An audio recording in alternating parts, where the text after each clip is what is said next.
pessoal, tudo bem? Eu sou a Aline, eu sou sócia da Alma Negócios e o vídeo de hoje eu vou falar com vocês um pouco sobre pipeline de inovação. Se tu não sabe o que é inovação, é muito importante que tu saiba disso antes de ver esse vídeo. Eu te aconselho a ver um vídeo anterior nosso que a gente explica o que é inovação, que vai estar em algum lugar da tela aqui o link para tu acessar esse vídeo, tá? Mas entrando no pipeline de inovação, ele é uma ferramenta que te ajuda a implantar a inovação, fazer com que a inovação aconteça dentro da tua empresa. Tem vários tipos de funil, de pipeline de inovação, aliás, funil pipeline é a mesma coisa, então se vocês forem procurar outros conteúdos sobre isso, vocês vão achar com essas duas palavras, tá? Tem vários outros modelos, mas aqui na Alma e junto com os nossos clientes, a gente gosta de usar esse funil aqui que eu vou explicar para vocês cada uma dessas etapas. Então a primeira fase do funil é o de ideação, que basicamente ele diz respeito à geração de ideias que a gente tem dentro da nossa empresa. Então é aquilo que vai alimentar o nosso funil. Quanto mais ideias a gente colocar nessa primeira fase, mais chances a gente tem de ter ideias que vão virar projetos promissores, que vão virar produtos, novos processos que vão gerar valor para a empresa. Então na fase de ideação, como o nome já diz, é uma geração de ideias. Para que essa etapa funcione da melhor maneira possível, é muito importante que tu tenha um processo estimulando as pessoas para ter essas ideias. Então aqui também é muito importante que tu tenha, além do processo, claro, né, estimulando as pessoas, a cultura da empresa.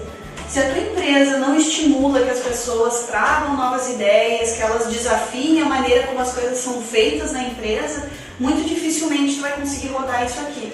Se tu não coloca ideias na boca do funil, muito pouco vai sair aqui embaixo. Então, ideação é a geração de ideias.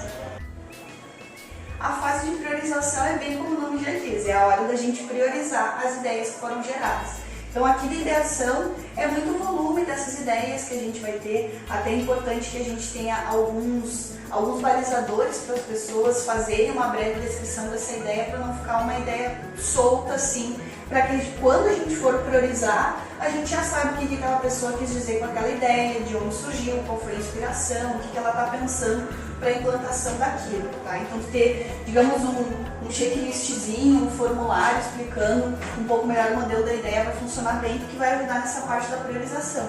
O que é importante aqui dentro? A gente tem um critério claro para como a gente vai avaliar essas ideias. Então um framework básico que a gente costuma usar aqui dentro é o ICE, que o I diz respeito ao impacto que a ideia vai trazer, então qual é a perspectiva que a gente tem de impacto que ela vai trazer para a empresa.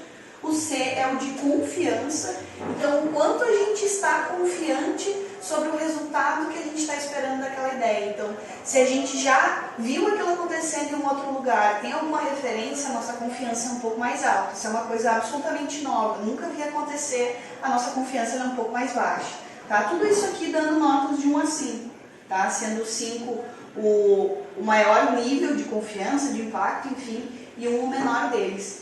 E o E é de easy, então de facilidade para implantar aquilo. Então, quanto mais as ideias gerarem impacto, quanto mais confiança a gente tiver para que ela vai trazer o resultado que a gente espera, e quanto mais fácil aquilo for de botar em prática, mais alta vai ser essa nota e mais a gente deve priorizar aquela ideia para virar um projeto para as próximas fases. A terceira etapa é a mais longa, digamos assim, onde tem mais esforço e muitas vezes investimento, que é a parte onde a gente teve as ideias, a gente priorizou elas, está na hora de botar a mão na massa. Uma grande parte importante da inovação está dentro dessas últimas letrinhas aqui, é clichê falar, mas se a gente não vai agir, a gente não vai colocar as coisas para rodar, a inovação não vai acontecer. A ideia é uma parte muito pequena da inovação de fato.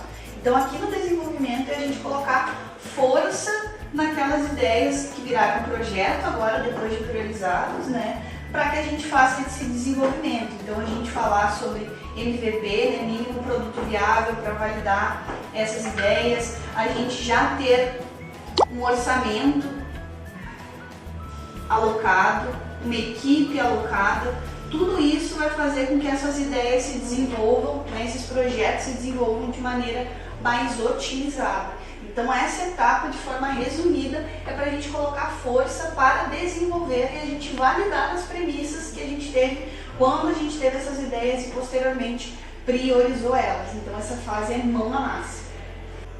Então aqui a gente chega na última fase do nosso funil, que é o de difusão.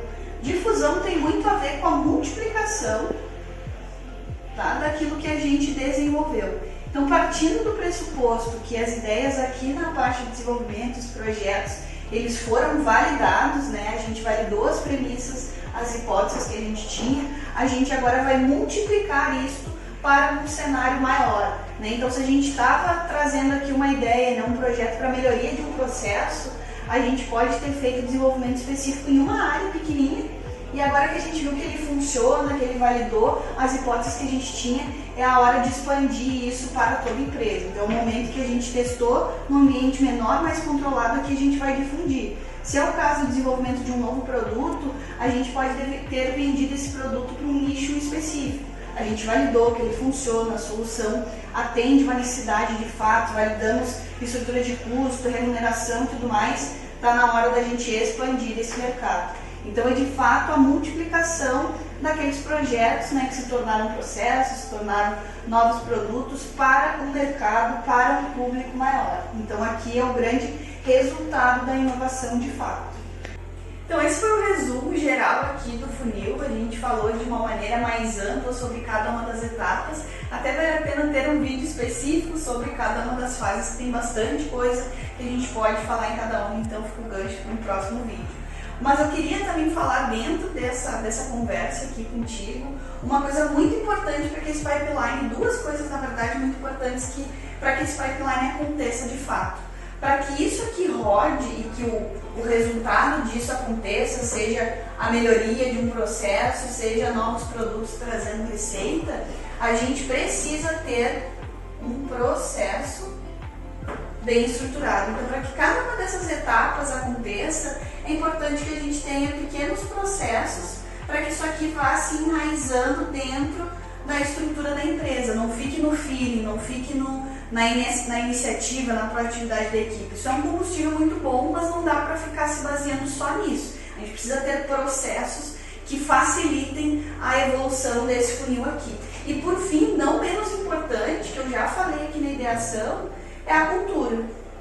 Não adianta a gente ter processos se a nossa estrutura, as nossas lideranças, né, a cultura da empresa, os valores da empresa não estimulam os funcionários a trazerem novas ideias, a gente não está aberto a desafiar o que a gente sempre fez no passado. Então é muito importante que a gente tenha uma cultura de inovação, um mindset de inovação. E a gente aliando um processo, né, ter uma estrutura propícia para receber inovação e uma cultura de cabeça aberta para que a gente consiga evoluir essas coisas, a gente consegue ter de fato esse resultado. Então aqui, claro, é simbolizado por um cifrão, né, questão financeira, mas que nem eu falei, às vezes pode ser a melhoria de um processo, né, inovação não quer dizer só produto, o produto acaba sendo mais conhecido, mas não é só isso. Então a gente trazendo outras melhorias também, com processos, com cultura, a gente consegue ser bem sucedido e fazer a inovação de fato acontecer dentro da empresa. Então, pessoal, esse foi o vídeo de hoje falando sobre pipeline de inovação. Espero que tenha te ajudado, mas esse vídeo sozinho não vai gerar nada para ti nem para tua empresa. Então, pega um caderninho, anota aí as tuas ideias para colocar para rodar. Pensa em como tu consegue levar isso para tua empresa. É mais fácil do que tu está imaginando, basta a gente começar. E o que tu precisar de ajuda, conta com a gente, chama a gente ali no Instagram que vai ser um prazer te ajudar.